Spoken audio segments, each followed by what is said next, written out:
Hello friends, এই দেখো আজকে রান্না করছি চিকেন কষা।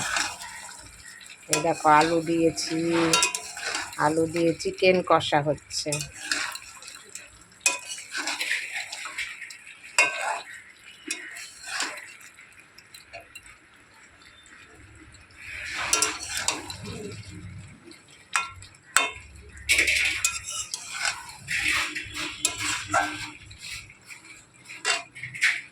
আর এখানে একটু টমেটো কেটে নিয়েছি, এই টমেটোটা একটু ভর্তা করব, টমেটো ভর্তা হবে এটা।